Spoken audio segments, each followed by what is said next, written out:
Today we'll be reading and listening to Feeling is the Secret by Neville Goddard, as read by Dame Lillian Walker. You can follow along. We'll do screen share so that you can look at the text.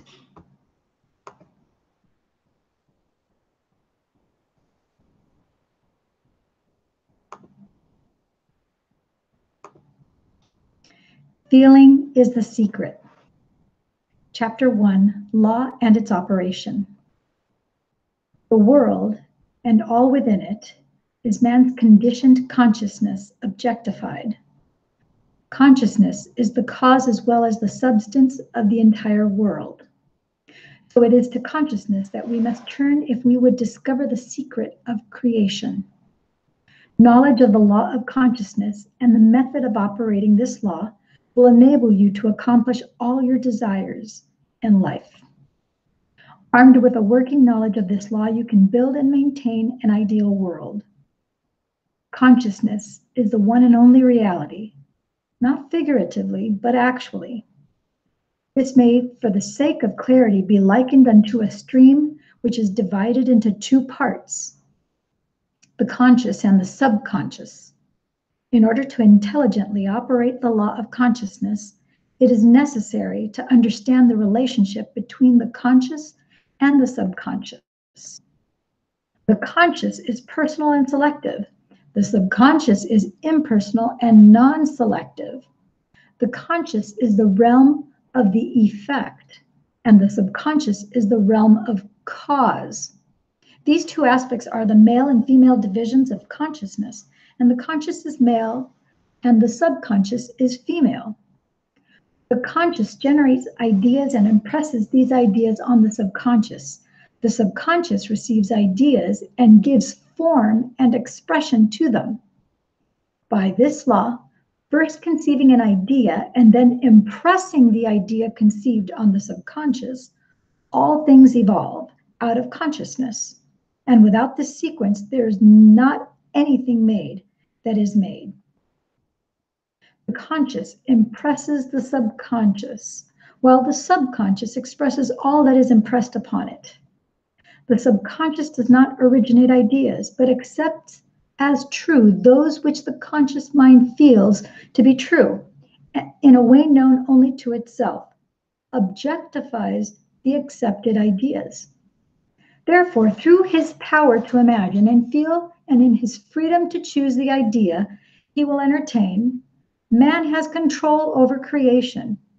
Control of the subconscious is accomplished through control of your ideas and feelings.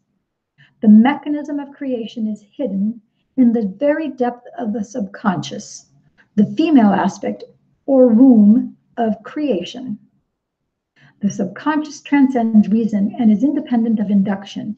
It contemplates a feeling as a fact existing within itself, and on this assumption proceeds to give expression to it. The creative process begins with an idea, and its cycle runs its course as a feeling and ends in a volition to act. Ideas are impressed on the subconscious through the medium of feeling. No idea can be impressed on the subconscious until it is felt. But once felt, be it good, bad, or indifferent, it must be expressed. Feeling is the one and only medium through which ideas are conveyed to the subconscious. Therefore, the man who does not control his feeling may easily impress the subconscious with undesirable states.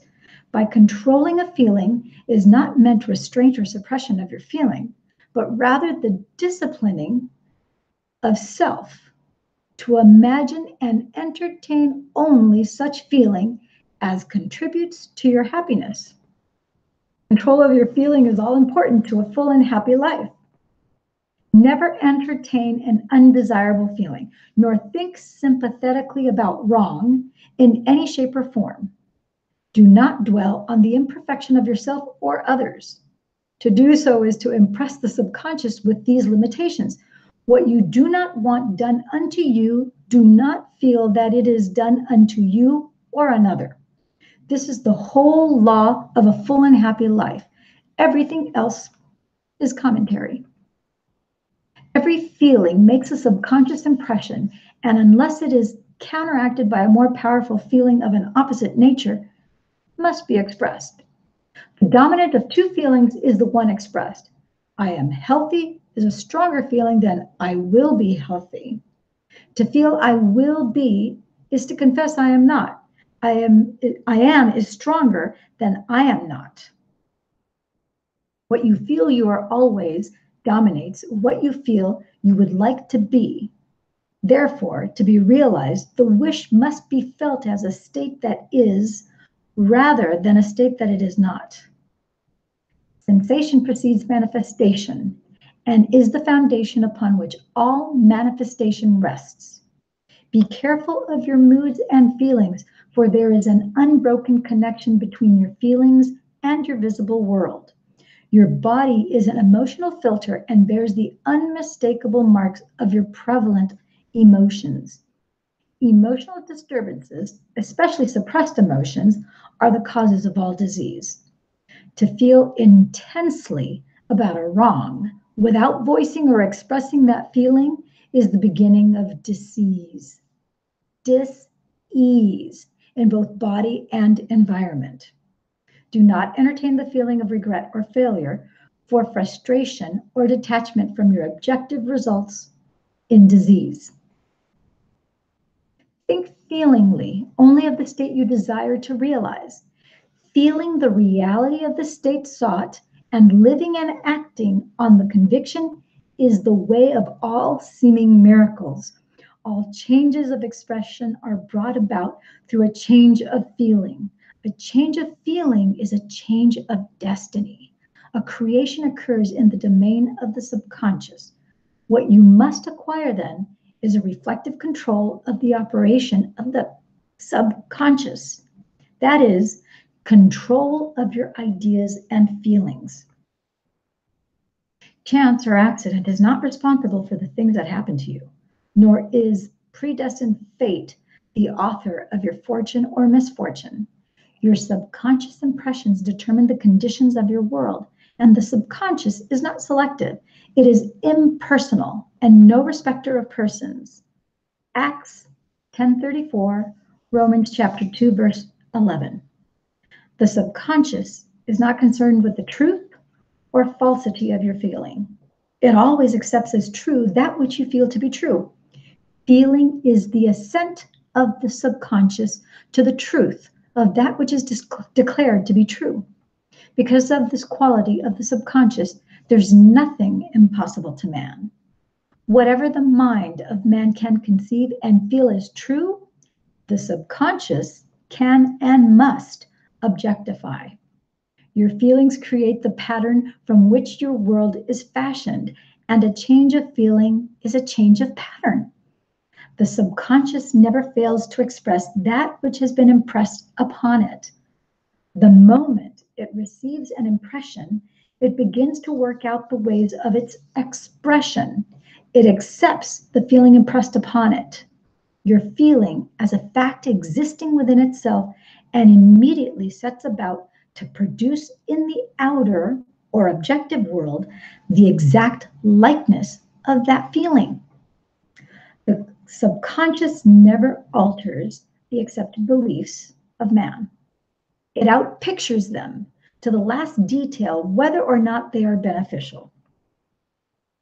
To impress the subconscious with a desirable state, you must assume the feeling that would be yours had you already realized your wish.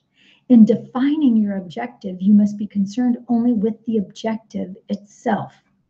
The manner of expression or the difficulties involved are not to be considered by you. To think feelingly on any state impresses it on the subconscious. Therefore, if you dwell on difficulties, barriers, or delay, the subconscious, by its very non-selective nature, accepts the feeling of difficulties and obstacles as your request and proceeds to produce them in your outer world.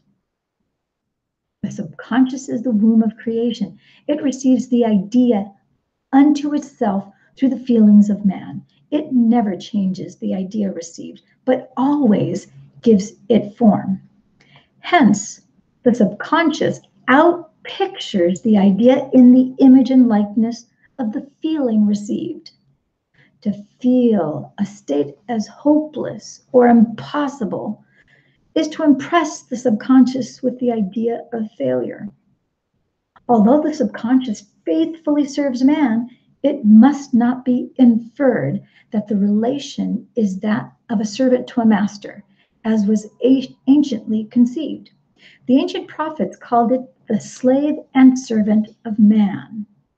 St. Paul personified it as a woman and said, quote, "The woman should be subject to a man in everything," end quote. Ephesians chapter 5, verse 24. Also, 1 Corinthians chapter 14, verse 34, and Ephesians chapter 5, verse 22. Lastly, Colossians chapter 3, verse 18. 1 Peter chapter 3, verse 1. The subconscious does serve man and faithfully gives form to his feelings. However, the subconscious has a distinct distaste for compulsion and responds to persuasion rather than to command. Consequently, it resembles the beloved wife more than the servant.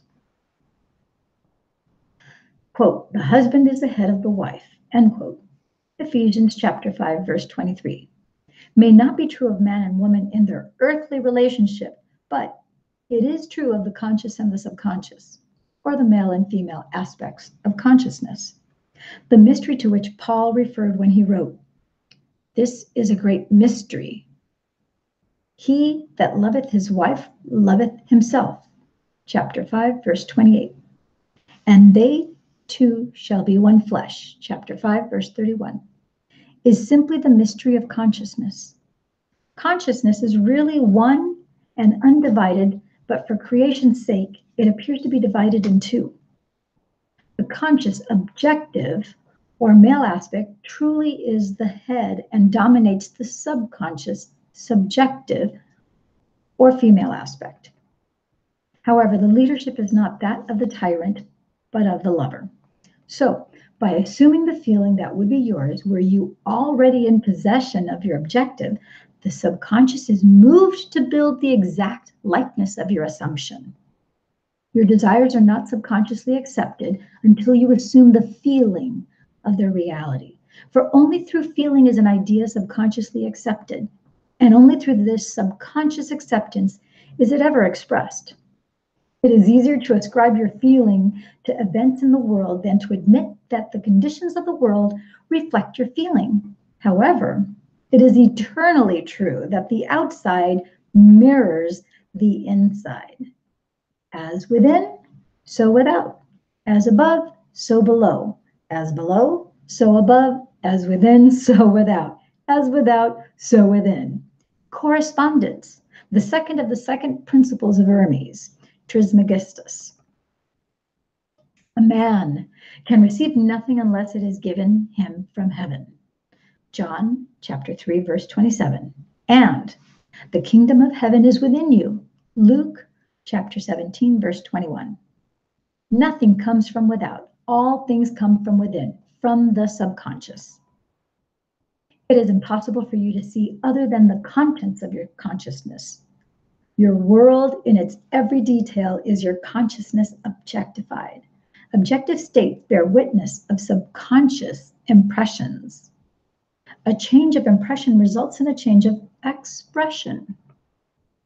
The subconscious accepts as true that which you feel as true. And because creation is the result of subconscious impressions, you, by your feeling, determine creation. You are already that which you want to be, and your refusal to believe this is the only reason you do not see it. To seek on the outside for that which you do not feel you are is to seek in vain, for we never find that which we want. We only find that which we are. In short, you express and have only that which you are conscious of being or possessing. To him that hath it is given. Matthew chapter 13, verse 12, chapter 25, and verse 29. Mark chapter 4, verse 25, Luke chapter 8, verse 18, and chapter 19, verse 26. Denying the evidence of the senses and appropriating the feeling of the wish fulfilled is the way to the realization of your desire. Mastery of self-control of your thoughts and feeling is your highest achievement. However, until perfect self-control is attained, so that in spite of appearances, you feel all that you want to feel, use sleep and prayer to aid you in the realizing your desired state. These are the two gateways into the subconscious. That concludes chapter 1.